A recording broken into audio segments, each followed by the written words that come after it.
سورہ ماعون. سورہ ماعون کا تعارف. مقام نزول. سورہ ماعون مکیہ ہے اور یہ بھی کہا گیا ہے کہ یہ سورت آدھی عاص بن وائل کے بارے میں مکہ مکرمہ میں نازل ہوئی اور آدھی عبداللہ بن ابی سلول منافق کے بارے میں مدینہ طیبہ میں نازل ہوئی. آیات، کلمات اور حروف کی تعداد. اس سورت میں 1 رکوع، 7 آیتیں، 25 کلمے اور 125 حروف ہیں. ماعون نام رکھنے کی وجہ. ماعون کا معنی ہے استعمال کی معمولی چیز، اور اس سورت کی آخری آیت میں یہ لفظ موجود ہے. اس مناسبت سے اسے سورہ ماعون کہتے ہیں. سورہ ماعون کے مضامین. اس سورت کا مرکزی مضمون یہ ہے کہ اس میں کافروں اور منافقوں کی مذمت بیان کی گئی ہے، اور اس میں یہ مضامین بیان ہوئے ہیں. نمبر 1، اس سورت کی ابتدائی آیات میں ان کافروں کی مذمت کی گئی جو حساب اور جزا کے دن کو جھٹلاتے ہیں، یتیم کو دھکے دیتے ہیں اور مسکین کو کھانا دینے کی ترغیب نہیں دیتے. نمبر 2، آخری آیات میں ان منافقوں کی مذمت کی گئی جو لوگوں کے سامنے نمازی بنتے اور تنہائی میں نمازیں چھوڑتے تھے، اور لوگوں کے سامنے بھی جو نمازیں ادا کرتے ان سے اللہ تعالیٰ کی رضا حاصل کرنے کی بجائے لوگوں کو یہ دکھانا مقصود ہوتا تھا کہ ہم بھی نمازی ہیں. اور اس کے ساتھ ساتھ ان کی ایک بری خصلت یہ تھی کہ اگر ان سے کوئی استعمال کی معمولی چیز مانگتا تو وہ اسے منع کر دیتے تھے. سورہ قریش کے ساتھ مناسبت.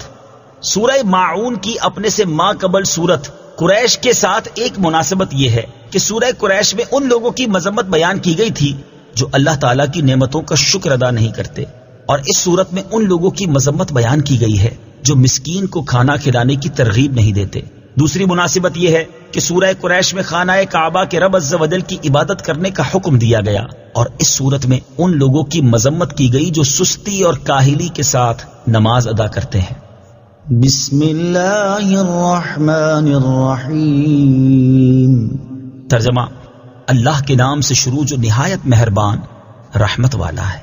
ارأیت الذی یکذب بالدین. ترجمہ: کیا تم نے اس شخص کو دیکھا جو دین کو جھٹلاتا ہے؟ ارأیت الذی یکذب بالدین. کیا تم نے اس شخص کو دیکھا جو دین کو جھٹلاتا ہے؟ تفسیر صراط الجنان میں ہے. شان نزول. اس آیت کے شان نزول کے بارے میں ایک قول یہ ہے کہ یہ آیت عاص بن وائل سہمی کے بارے میں نازل ہوئی. وہ قیامت کے دن کا انکار کرتا تھا اور برے کام بھی کیا کرتا تھا. دوسرا قول یہ ہے کہ یہ آیت ولید بن مغیرہ کے بارے میں نازل ہوئی. تیسرا قول یہ ہے کہ یہ آیت ابو جہل کے بارے میں نازل ہوئی. مروی ہے کہ ابو جہل نے ایک یتیم کی پرورش کی ذمہ داری لی. ایک دن وہ یتیم ننگے بدن اس کے پاس آیا اور اپنے مال میں سے کچھ طلب کیا. اس نے اسے دھکے دے کر نکال دیا. قریش کے سرداروں نے اس سے کہا کہ تم محمد مصطفیٰ صلی اللہ تعالی علیہ وآلہ وسلم کے پاس جاؤ، وہ تمہاری سفارش کر دیں گے. اس سے ان لوگوں کا مقصد نبی کریم صلی اللہ تعالی علیہ وآلہ وسلم کا مذاق اڑانا تھا، لیکن یتیم کو یہ چیز معلوم نہ تھی. چنانچہ وہ یتیم تاجدار رسالت صلی اللہ تعالی علیہ وآلہ وسلم کی بارگاہ میں حاضر ہوا اور اپنی فریاد پیش کی، اور سید المرسلین صلی اللہ تعالی علیہ وآلہ وسلم کبھی کسی محتاج کو خالی ہاتھ نہ لوٹاتے تھے. چنانچہ آپ صلی اللہ تعالی علیہ وآلہ وسلم اس یتیم کے ساتھ ابو جہل کے پاس گئے. اس نے رسول کریم صلی اللہ تعالی علیہ وسلم کو دیکھ کر مرحبا کہا اور فوراً یتیم کا مال اس کے حوالے کر دیا. یہ دیکھ کر قبیلہ قریش کے لوگوں نے اسے آر دلایا اور کہا کہ تو اپنے دین سے پھر گیا ہے. ابو جہل نے جواب دیا، خدا کی قسم میں اپنے دین سے پھرا نہیں. اصل بات یہ ہے کہ میں نے ان کی دائیں اور بائیں طرف ایک نیزہ دیکھا اور مجھے یہ ڈر لگا کہ اگر میں نے ان کی بات نہ مانی تو یہ نیزہ مجھے پھاڑ ڈالے گا. چوتھا قول یہ ہے کہ یہ آیت کسی خاص آدمی کے بارے میں نازل نہیں ہوئی، بلکہ اس میں ہر وہ شخص داخل ہے جو قیامت کے دن کا انکار کرتا ہے. اس کی وجہ یہ ہے کہ انسان کا نیک اعمال کرنا اور ممنوعات سے رکنا ثواب میں رغبت اور عذاب کے ڈر سے ہوتا ہے. تو جب وہ قیامت کا ہی منکر ہوگا تو وہ نفسانی خواہشات اور لذتوں میں سے کچھ نہ چھوڑے گا. اس سے ثابت ہوا کہ قیامت کا انکار کفر اور گناہوں کی تمام اقسام کی بنیاد کی طرح ہے. اس آیت اور اس کے بعد والی 2 آیات کا خلاصہ یہ ہے کہ اے انسان، کیا تم اس شخص کو پہچانتے ہو جو دلائل واضح ہونے کے باوجود حساب اور جزا کا انکار کرتا ہے؟ اگر نہیں پہچانتے تو سنو، یہ وہ شخص ہے جو اپنے کفر کی وجہ سے یتیم کو دھکے دیتا، ڈانٹتا اور مارتا ہے، اور اس کے ساتھ ظلم کرتے ہوئے اس کا حق اور اس کا مال اسے نہیں دیتا، اور اپنے انتہا درجے کے بخل، دل کی سختی اور کمینے پن کی وجہ سے مسکین کو کھانا نہیں دیتا، اور نہ ہی وہ کسی اور کو یتیم کو کھانا دینے کی ترغیب دیتا ہے. کیونکہ وہ اس عمل پر ثواب ملنے کا اعتقاد نہیں رکھتا. اگر وہ جزا پر ایمان لاتا اور وعید پر یقین رکھتا تو اس سے یہ افعال صادر نہ ہوتے. فَذَلِكَ الَّذِي يَدُعُّ الْيَتِيمَ. ترجمہ: تو وہ آدمی ہے جو یتیم کو دھکے دیتا ہے. فَذَلِكَ الَّذِي يَدُعُّ الْيَتِيمَ. تو وہ آدمی ہے جو یتیم کو دھکے دیتا ہے.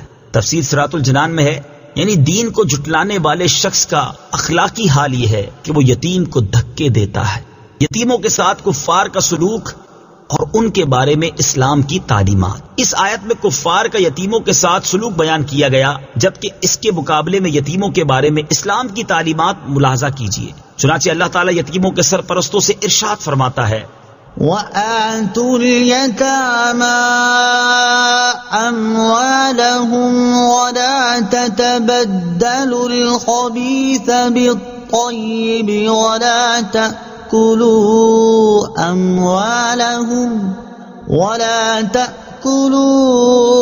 أَمْوَالَهُمْ إِلَىٰ أَمْوَالِكُمْ إِنَّهُ كَانَ حُوبًا كَبِيرًا.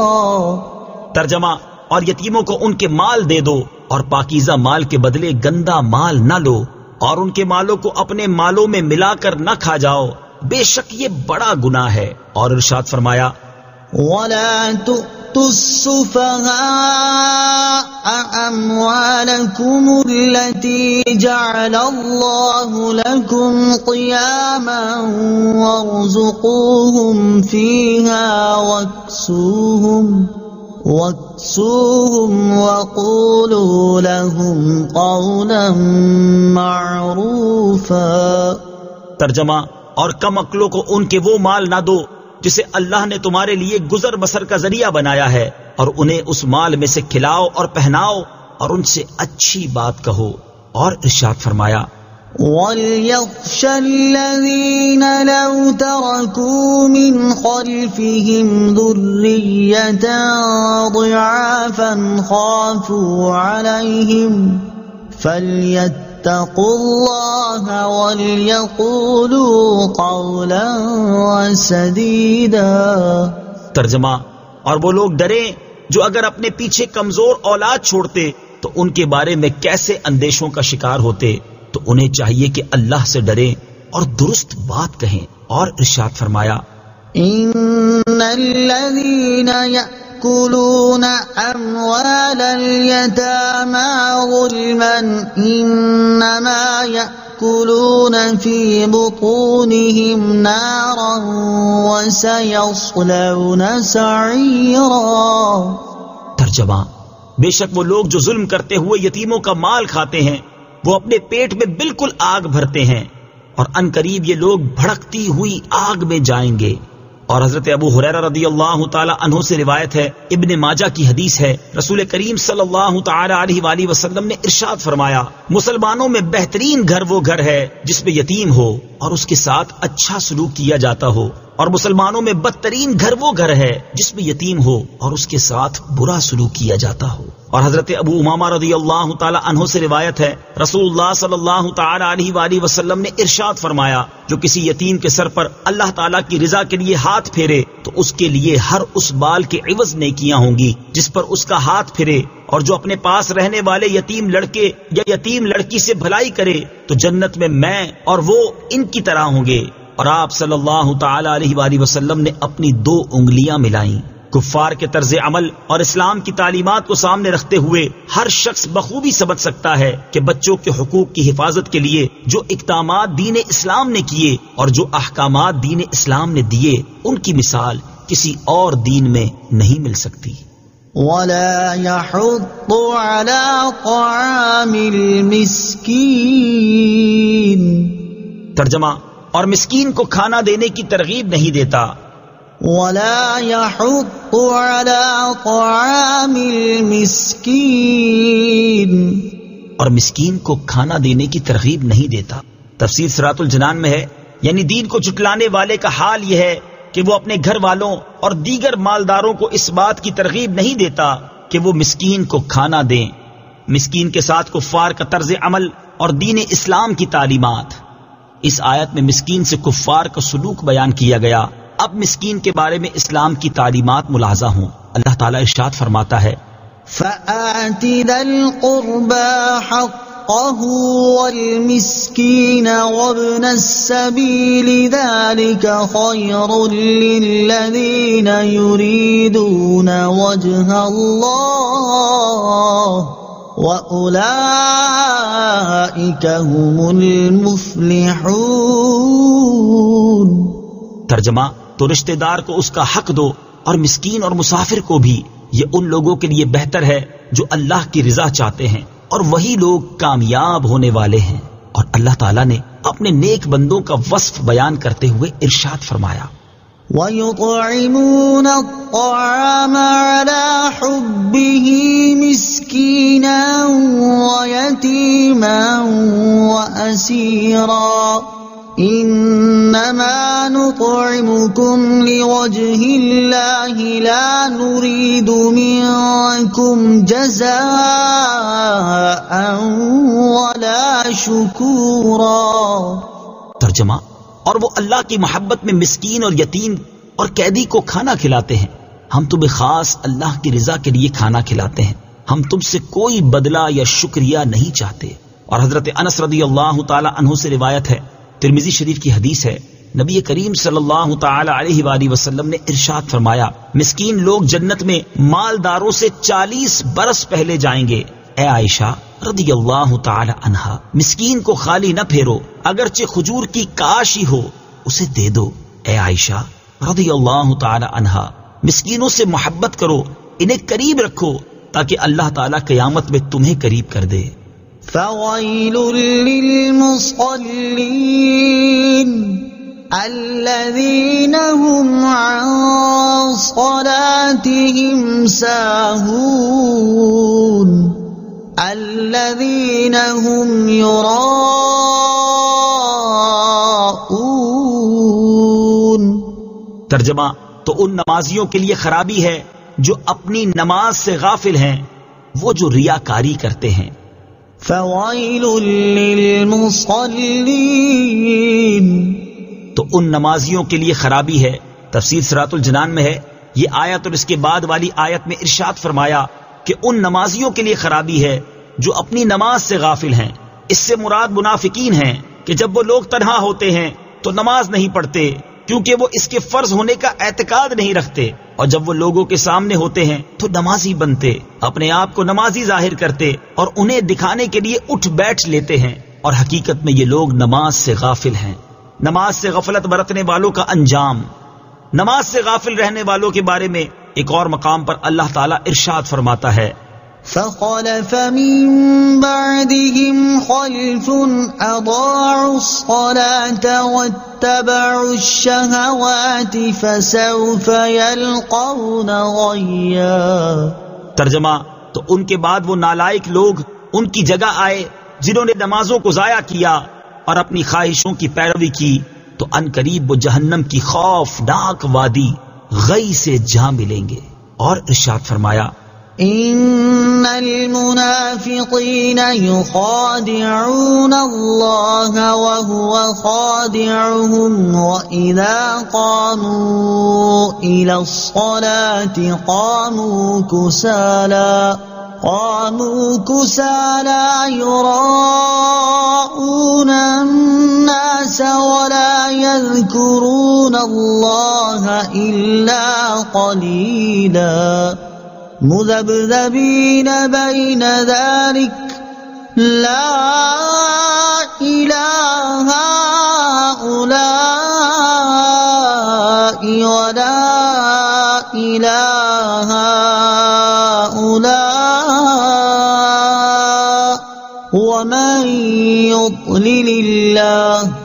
ومن يضلل الله فلن تجد له سبيلا۔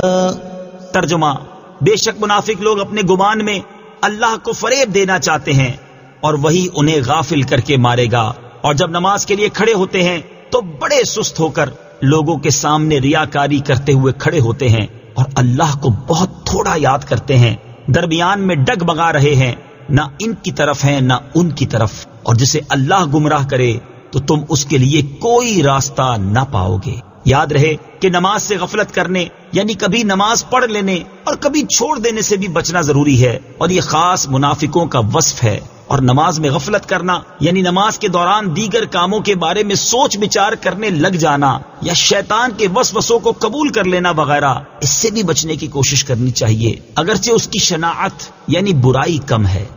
الذين هم عن صلاتهم ساهون، جو اپنی نماز سے غافل ہیں۔ تفسیر صراط الجنان میں ہے، مفتی احمد یار خان نعیمی رحمت اللہ تعالی علیہ فرماتے ہیں، نماز سے بھولنے کی چند صورتیں ہیں: کبھی نہ پڑھنا، پابندی سے نہ پڑھنا، بلا وجہ مسجد میں نہ پڑھنا، صحیح وقت پر نہ پڑھنا، بلا وجہ بغیر جماعت کے نماز پڑھنا، نماز صحیح طریقے سے ادا نہ کرنا، شوق سے نہ پڑھنا، سمجھ بوجھ کر ادا نہ کرنا، کسل و سستی بے پرواہی سے پڑھنا۔ اسی لیے فقہا فرماتے ہیں کہ آستین چڑھا کر، رومال کاندھے یا سر پر لٹکا کر، بٹن کھلے چھوڑ کر نماز پڑھنا منع ہے کہ یہ سستی اور بے پرواہی کی علامت ہے۔ الذين هم يراءون،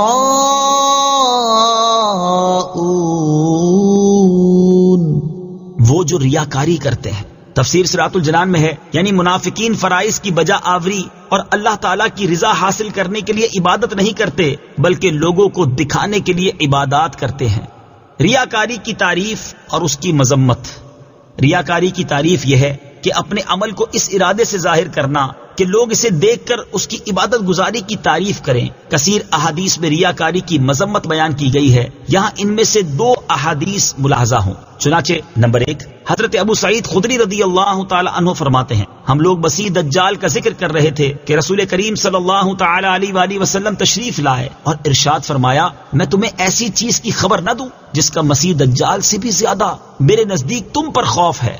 ہم نے عرض کی، ہاں یا رسول اللہ صلی اللہ تعالی علیہ وسلم۔ ارشاد فرمایا، وہ شرک خفی ہے، آدمی نماز پڑھنے کھڑا ہوتا ہے تو اس وجہ سے طویل کرتا ہے کہ دوسرا شخص اسے نماز پڑھتا دیکھ رہا ہے۔ نمبر 2، حضرت ابو سعید بن ابو فضالہ رضی اللہ تعالی عنہ سے روایت ہے، ترمذی شریف کی حدیث ہے، رسول اللہ صلی اللہ تعالی علیہ وسلم نے ارشاد فرمایا، جب اللہ تعالی تمام اولین و آخرین کو اس دن میں جمع فرمائے گا جس میں شک نہیں، تو ایک منادی ندا کرے گا، جس نے کوئی کام اللہ عز و جل کے لیے کیا اور اس میں کسی کو شریک کر لیا، وہ اپنے عمل کا ثواب اسی شریک سے طلب کرے، کیونکہ اللہ تعالیٰ شرک سے بالکل بے نیاز ہے۔ یاد رہے کہ اپنی نیت کو درست رکھتے ہوئے فرض عبادات کی بجا آوری اعلانیہ کرنی چاہیے، تاکہ لوگ فرض عبادات چھوڑنے کی اس پر تہمت نہ لگائیں، اور نفلی عبادات پوشیدہ کرنی چاہیے کیونکہ ان میں تہمت لگنے کا اندیشہ نہیں۔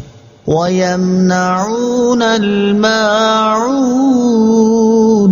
ترجمہ، اور استعمال کی معمولی سی چیزیں بھی نہیں دیتے۔